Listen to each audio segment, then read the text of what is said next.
కీలకమైన విషయం చెప్పబోతున్నాను. జనరల్గా మనకు దీపావళి రాగానే క్రాకర్స్ వల్ల పొల్యూషన్ పెరుగుతోంది అని ఢిల్లీలో కోర్టులకు వెళ్ళడం ఇవన్నీ చూస్తూ ఉంటాం కదా. అసలు కారణం ఏంటో ఇప్పుడు చూపిస్తున్నాను నేను. చూడండి, ఇప్పుడు నేను పంజాబ్ హర్యానా బార్డర్లో ఉన్నాను నేను. సో ఆల్మోస్ట్ పటియాలాకి దగ్గరలో ఉన్నాను నేను పంజాబ్లో.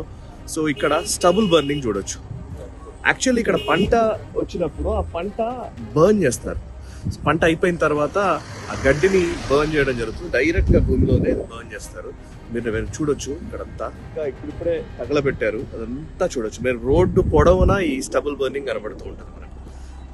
ఆల్మోస్ట్ ప్రతి ప్లేస్లో కూడా పంట అయిపోయిన వెంటనే దాన్ని కోసిన తర్వాత ఆ దూరంలో మనకు ఇక్కడ మంటలు కూడా కనబడుతున్నాయి.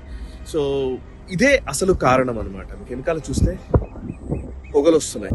సో ఈ పంటలను కాల్చడం వల్ల ఈ పొగ మేఘాల్లో చేరుకొని ఈ గాలికి మళ్ళీ ఇటువైపు నుంచి వచ్చే ఈస్ట్ వైపు వెళ్ళే సౌత్ వైపు వెళ్ళే గాలికి అది ఢిల్లీని కమ్మేస్తుంది. యాక్చువల్లీ ఇది పొగ మంచు రూపంలో అయ్యేసరికి అది విపరీతమైన పొల్యూషన్ క్రియేట్ చేస్తుంది.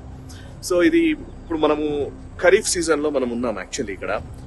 అంటే ఇప్పుడు మన రబీ సీజన్ వచ్చేసరికి మనకు అక్టోబర్ నవంబర్లో ఆ టైంలోనే కాల్స్తారు. అవి విపరీతంగా మేఘాలుగా మారిపోయి ఆ చలికాలంలో మొత్తం ఢిల్లీ మొత్తం కమ్మేయడంతో చాలా ఇబ్బంది పడుతున్నారు అన్నట్టు.